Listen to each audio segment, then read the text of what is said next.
everyone. We're on Facebook Live. This is Lori Lococo, and I'm just waiting for a guest to come on. We have a very exciting evening, lots of questions, lots of discussion. I hope that you are excited about tuning in. We have a lot of different things to go through. I'm going to be waiting for Sherry Hawkins. I will introduce her. She will be the host and will be asking questions. What we would like to ask you to do is, if you have any questions or comments, please put them in the comments below, and Sherry will ask them as they come up. And if we don't have an opportunity to get to those questions, we will try to address them at another time for you. I'm going to give you a little bit of information about the election while we wait for Sherry. The election is on October the 24th here in Niagara Falls and all across Ontario. You have some opportunities to vote early, so I would suggest that you try to do that. It's really convenient. They're at a lot of very convenient places. You can go and vote early. What I would also encourage you to do is learn about the candidates. You can go to the City of Niagara Falls website, and there is a list of all of the candidates there. Some people have their websites there, or Facebook pages, phone numbers, or email addresses. Reach out to the candidates and get to know who you would like to vote for. Vote for the people that connect with you. When you go to the City of Niagara Falls website, you'll see all of the candidates there, and hopefully you will connect with those candidates. You can vote for up to 8 city councilors. You don't have to vote for 8. You could vote for 1, you could vote for 2, or you could vote for up to 8. But I do encourage you to vote for the people that you connect with. So please do your homework. I feel that voting is a responsibility and a right, and it's important that we get out and vote. It would be really nice to have an increased voter turnout from the last election. We were at 39.14%. Okay, so we're going to go into the questions. If I see Sherry coming up at that point, then we'll do that. One of the questions was, during the pandemic, what did I learn from a municipal perspective? I think the very first thing I learned from a municipal perspective was that we needed to be flexible. Things were changing on a pretty regular basis, and if we weren't on top of them, by that time things would change. So we had to be flexible, but aware of what was going on. We need to understand what all of the ramifications. We also are a 2-tier system, so whatever was going on at the region or with public health, we had to be aware of that. We had some provincial regulations, and we also had some federal regulations. Asked me with questions, and it was very challenging for a while, and not knowing what was going on, and it just kept on changing. So the first one that I learned was about being flexible. I think another one was investing in our leadership. I think what leaders, what staff, and our managers, how they were able to pivot and change and be flexible. There was no real rule book for the pandemic. I know we had some past experience with different things going on. Finding that calming presence in our staff was really important, because they were leading the team, and our staff were scared as well. Everybody was scared, didn't really know what was going on. So it was a very challenging time, and I feel that within a business, a small business, or the municipality, what you can end up doing is, if you have great leadership, they can walk you through, be prepared, and do all of the things that you need to do.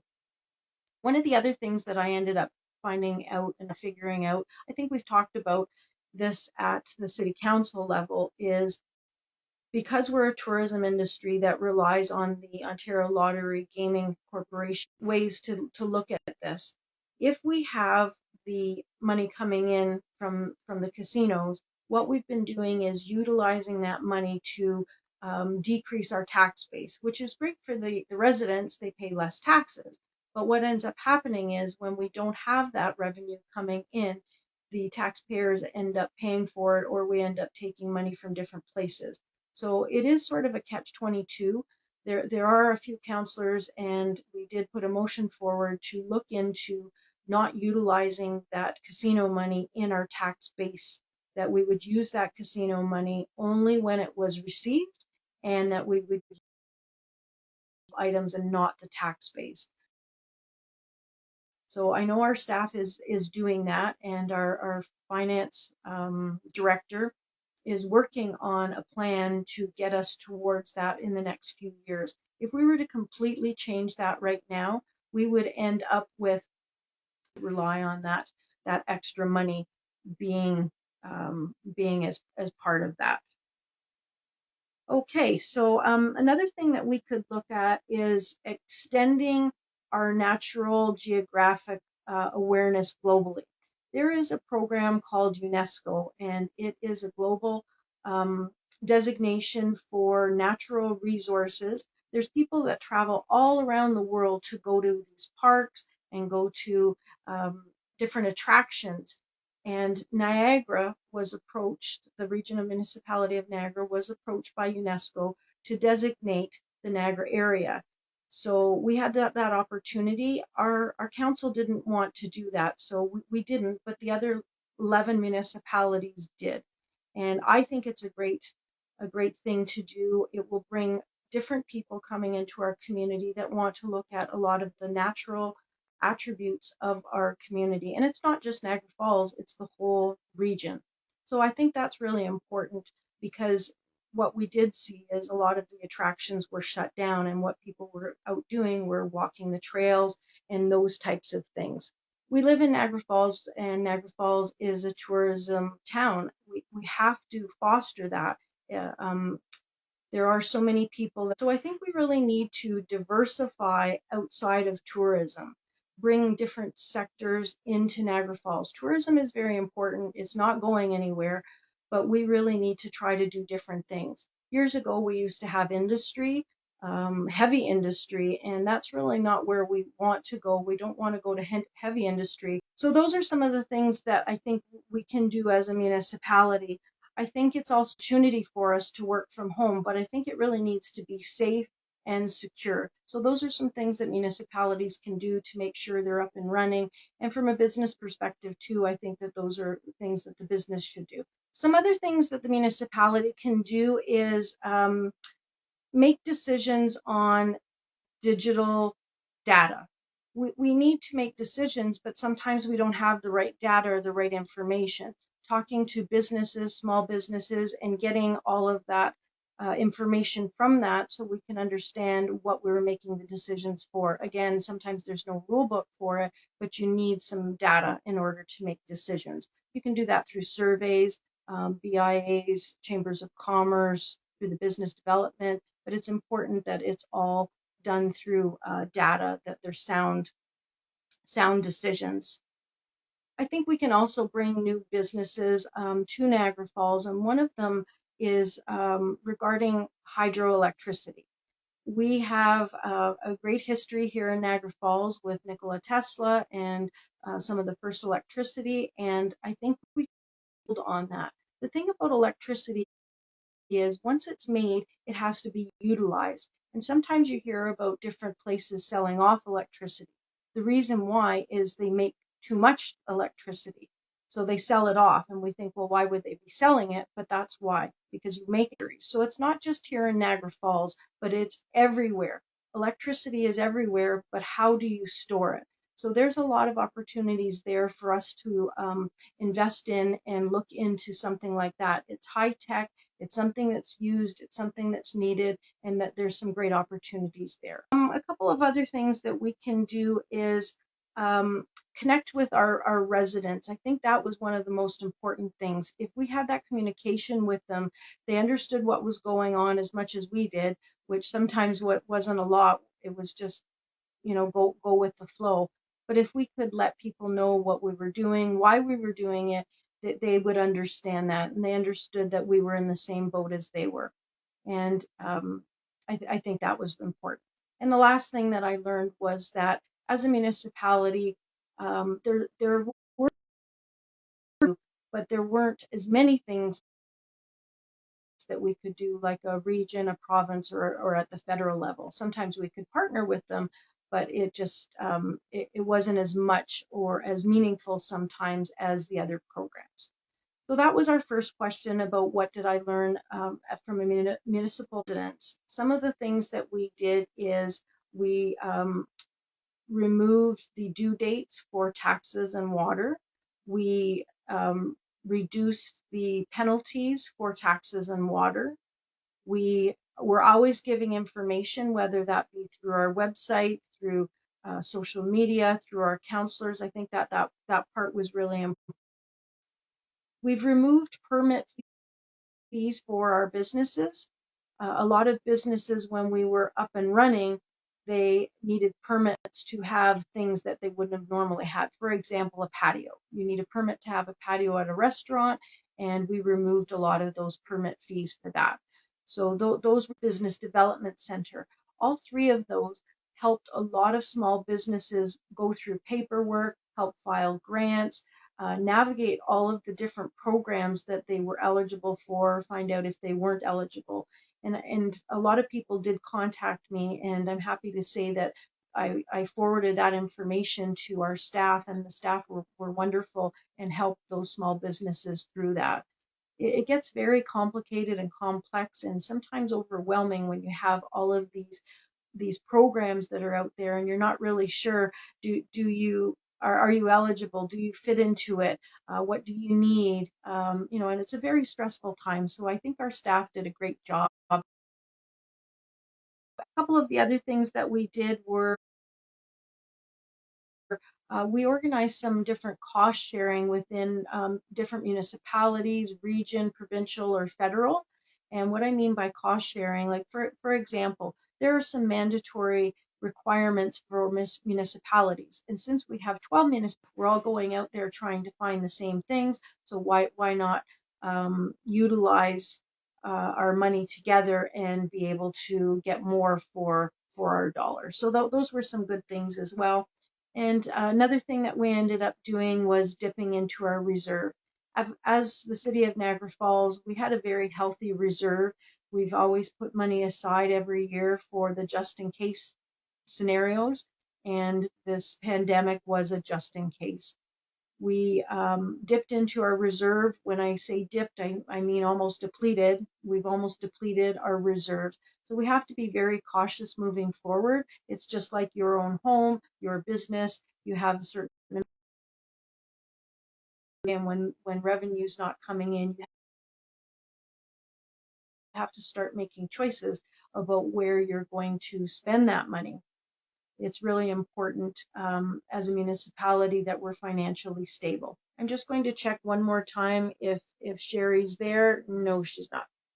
Just as you, as a business owner or a homeowner, you have to make decisions about how much money you're going to spend. You know what revenue's coming in, even if it was decreased, what were you going to do? We had to make those decisions about whether we were going to cut services and leave the rates the same, or we would change the cost of things. So those were some decisions that we had to make. We also could have looked at postponing projects. I know that sounds like a good idea. You have a project coming up, it's worth a lot of money, let's just postpone it. That is one way of thinking about it. But the other side of that is, if we do postpone it, now all of the people who would be working on that project, they are not getting that income. So what we could do is look at moving forward with the projects. Now we have people working, they have money coming in. It's sort of a double-edged sword. Postpone it because you don't have the money, or go forward because that will bring more money into the economy. We wanted to keep our residents safe. We needed to keep our staff safe. And the decisions that we made were keeping that in mind. How could we proceed with the day-to-day business that we needed to do? What could we put aside that we didn't need to do? And how could we keep everybody safe? I know there's lots of theories about what that meant for different people, and people have different opinions on why we were doing it or why we shouldn't have done it. But the city as a whole, I think we did keep everybody safe and we were moving forward. I do it as a tourism city, and we had a lot of people that were locked down and not able to run their business. Those are things that we have to deal with now, and how can we move forward? in that.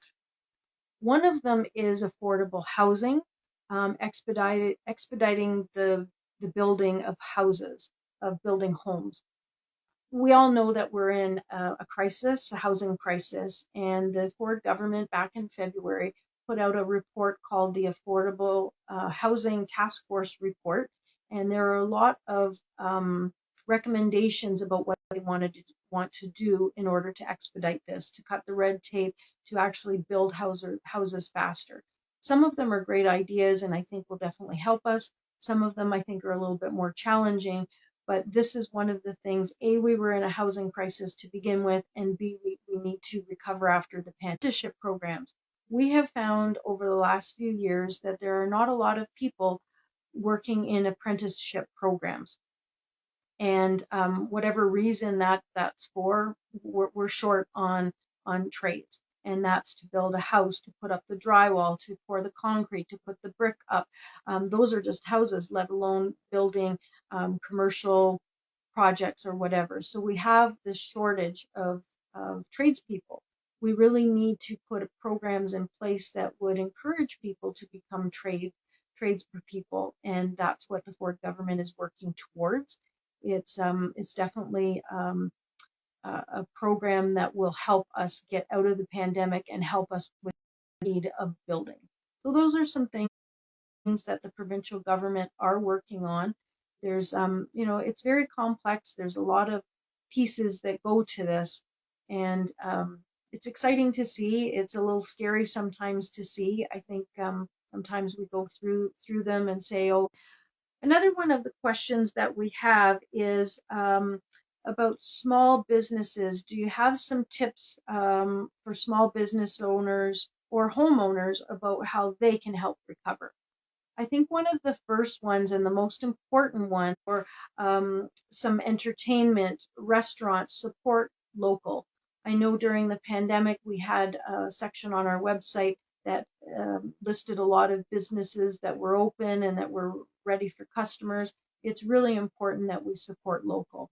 I really try to do that in the things that I work with as well, whether that was working a music festival, getting my things printed and designed for Toastmasters, for my campaign. I always try to support local. Sometimes you can't get the same thing and you might have to go outside of your community, but I do encourage you to try to support local. That will really help our businesses. Now, especially that we're going into our shoulder season in our tourism area. There were a lot of people that the summer gets them through their business year, and we didn't have a lot of the summer going to happen now as some of our businesses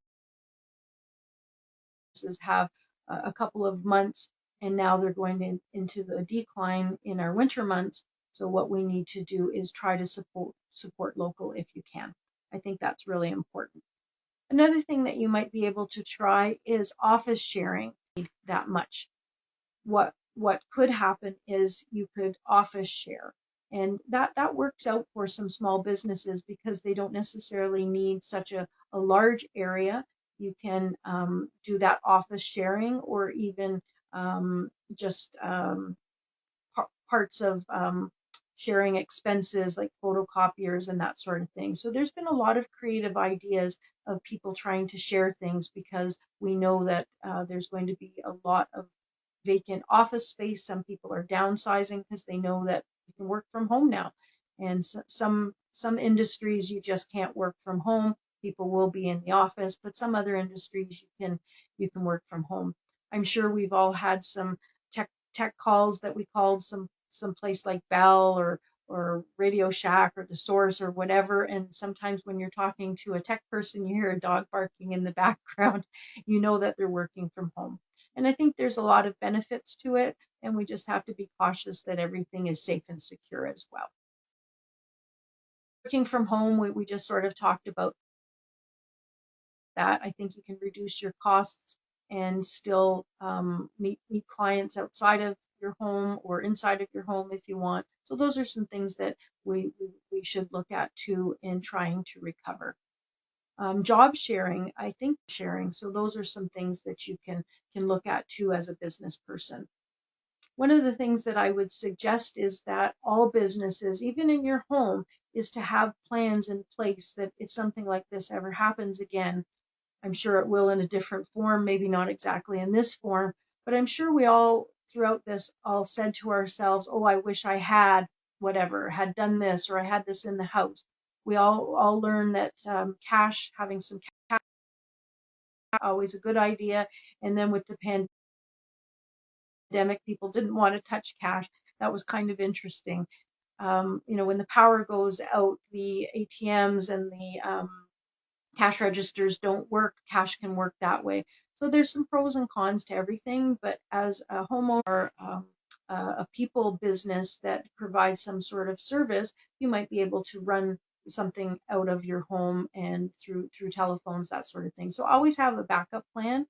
And a lot of us try to plan and have money set aside for the unknown, things that will happen, and sometimes we just can't do that. A lot of people are living paycheck to paycheck and don't have that ability to put money aside.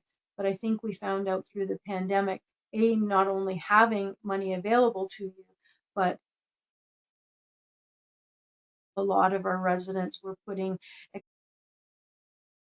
expenses on their credit cards, and some of our residents are coming into some challenges right now. They're having a very difficult time paying their minimum payment. So always try to think about what will happen if, and then try to put how can you do something that would alleviate that or help that, or who could you partner with? Maybe you don't have a resource, but somebody else does, and maybe you could partner and swap resources. So I think those are some good things to think about. We also can talk about businesses and BIAs. Some people don't know what a BIA is. It's a business improvement area, and we have 5 of them in Niagara Falls. They're all across the country. And what a business improvement area is, it's a geographical area that has businesses in it, and the BIA usually has a board, and they put a levy, they assign a levy to the business owners, and the business owners pay that levy, and then with that levy, I would suggest connect with your BIAs and learn about the programs and the assistance that they have, especially in these trying times as a pandemic. They might be able to assist you in different ways because they have a whole group of like-minded people looking to do the same types of things, and it would be really important for a business to connect with people. So those are some things that a business can do as well. The last thing we were going to talk about is the gig workers. So when I say gig workers, those could be people who are a band, um, entertainment, doing one off here and there with the federal government for those grants and subsidies. But from a perspective of an artist or a musician, we wanted to talk about some of the things in the municipality of the city of Niagara about what we can do as a municipality for our residents who are gig workers, such as musicians and artists.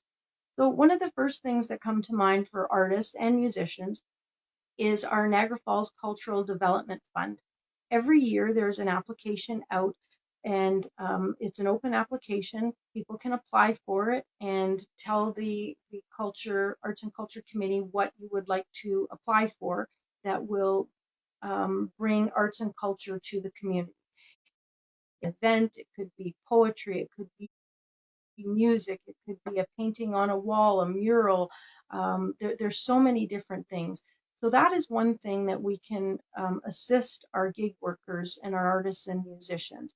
Have a look. It's on our website, and I think it's coming up to encourage our artists and musicians to be part of our community. The exchange is opening in 2023. This has been a project that has been for quite a few years before I was even on as a counselor, but I attended a lot of the consultations to give my opinion about what the municipality was looking for. And this exchange is finally opening in 2023. We will have an artist gallery, artist studios where artists can rent a studio so they can do their art and work through there. There's going to be a cafe. There's a maker space that has tools. A lot of times you need one tool to do one little thing and you don't want to go out and buy it. So there is a maker space that has all of these tools there that you can just use and create whatever. The other item that will be placed in that building will be a performance venue where you can have a concert. The acoustics are wonderful there. So these are some things that the city has put a lot of money into for our residents to enjoy art and music within our community and support our artists. Before that, the city of Niagara Falls did not, I can't remember what the dollar figure was per residence that we were spending on arts and culture. We were really low in comparison to other communities. I'm happy to say that the council and the staff worked really hard to get the exchange, the Niagara Falls Exchange, up and running. So that's really exciting, and it will be opening in January. Another thing is call to artists. There are often a lot of different things that the exchange. There was the art that was going to be on the boards that went around the exchange as it was being built. There's art for courtyards within the exchange. We've had call to artists for Christmas cards. There's the trail mix. This is a really interesting idea. We have so many trails here in Niagara Falls, and when you're walking, you could listen to music. It's called Trail Mix, and at the beginning of your trail, there's a QR code, and you just take a picture of the QR code, and you can listen to music throughout your walk. You'll hear different local artists, and that's a great opportunity for our musicians to get out there, get well known, and it's a great opportunity for you to listen to something different that you might not have listened to during your walk. So that's called Trail Mix. We also have a wall of fame. We have a lot of artistic and musical of our community and the people that we have. So it's a great opportunity to check out who's been on the wall of fame. And if you know of anyone who deserves that recognition, please complete a form, and that is every year as well. A couple more things that we do at the city to support musicians and artists, but it also benefits our resident. We have a lot of workshops and sessions, sometimes at the museum, sometimes at the library, but there's a lot of opportunities to learn something new, to enjoy something, and we support our artists. So those are some of the things that we can, as a city, support our artists and our musicians. I'm going to try to see if there's any comments, and other than trying to get in how to get into Facebook Live, let's see if we have any. Okay, that's about requesting. Okay, I do not see any questions.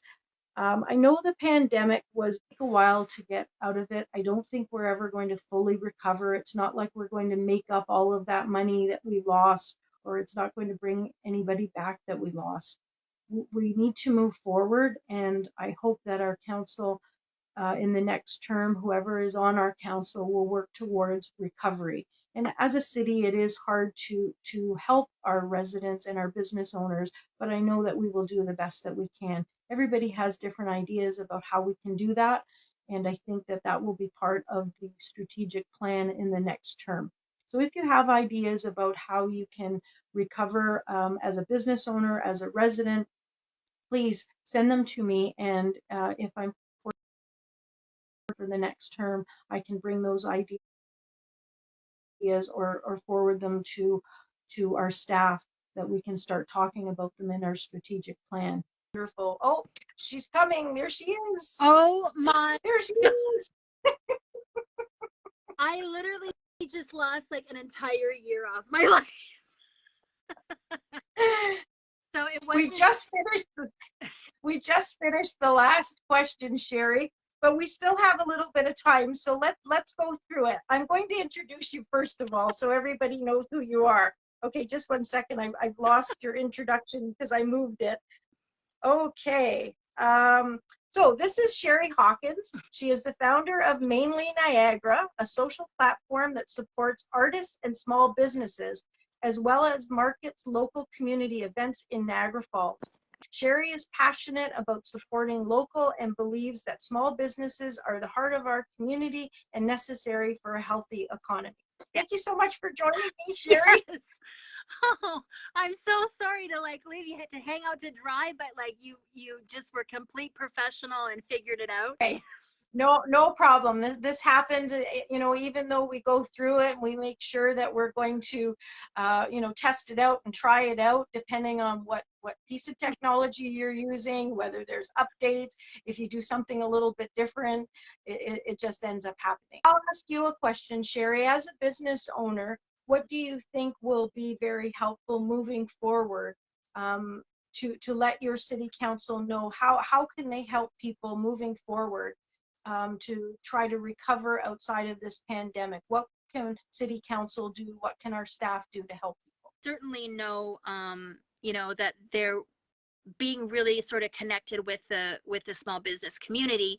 And I think one of the frustrations that I heard quite frequently was, you know, from the small businesses who, I'll use Evergreen Thrift Store as a perfect example. So this is a thrift store on Main and Ferry. They're extremely environmentally conscious. They're very like they they closed when they realized what was happening before they were mandated to. So they were extremely responsible, and then they were the ones who kept getting shut down, and they have enough staff in the store to be able to police social distancing and making sure you're not coming in without a mask, and they were following all the rules, yet they were the ones constantly being shut down. And then you have Walmarts and sort of the big box, stores that were open, and some of them, you know, I know they were supposed to block off the non-essential aisles, but some didn't, and so there was a lot of that sort of frustration of like, why couldn't we accommodate the smaller businesses? And there was also some restaurants who, or not restaurants, but like little stores, even boutiques, who are like, okay, well, the loophole seems to be if you're providing food or drinks or some sort of essential, then we can stay open. And so, people were putting in candy bar racks and pop machines and stuff, just to kind of get through that loophole. But then they were still unable to sell non-essential items. So I kind of feel like they were screwed a little bit, with not being able to be open and compete with the larger competitors. But I'm not sure that's something that could have been fixed on a municipal level. I Yeah, you bring up a lot of good points. I think one of the main points is, supporting local. Mhm. And I think after going through this pandemic, we saw a lot of things that just didn't make sense. Yeah. And when you compared one rule to another rule, some of them just didn't make sense. And as a municipal, at the municipal level, our bylaw officers would follow up on those complaints, but it would only be on a complaint basis. So we weren't going around, shutting people down just to go shut people down. If there was a complaint, then we would have to follow up on it. Mhm. And a lot of those rules came from our province Yeah. and our region and federally. So unfortunately, at a municipal level, we can't do much. Yes. But I think we learned a lot through this pandemic. And, like you said, maybe there was not some fairness in the small local, boutiques and stores in comparison to the big box stores. Yeah. So I think there were definitely some challenges. And, I can see from a perspective of trying to figure out things on the fly and what works and what doesn't, and how are we going to get through this. Mhm. There were decisions made, some of them worked, some of them were acceptable, and some of them were needed, and then some of the decisions just didn't make sense at all. And And like you said, there were a lot of people trying to find a loophole because that's their livelihood. And I can understand people struggling and wanting just to make it through the day, that they can keep the hydro on, keep the heat on. So it's definitely a challenge. Yes, yeah, and I realize that not a lot of that could be fixed from municipal level, but I guess my question would be, is there an opportunity to sort of revamp, sort of so if this should happen again, like God forbid, but if it should happen again, will we be able to learn from what worked and what didn't, and make sure that new rules that are a little bit more fair are implemented? Really, what the pandemic really taught us is how dependent we really are on tourists.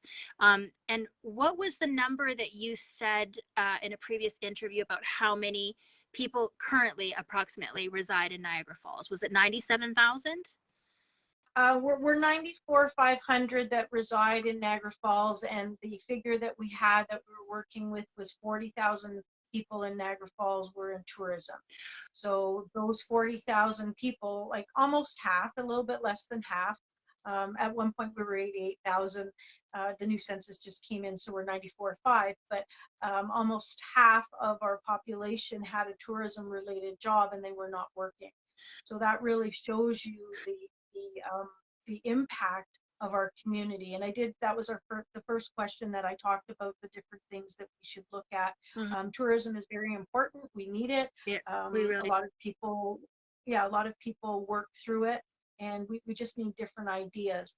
I think that we're just going to wrap up because we're just coming up to the hour. But I think through all of this, if I can offer anybody any advice, is the first is be kind. You never know what people are going through, and sometimes just that one little thing might just break that person. We just don't know. So please be kind. Mm-hmm.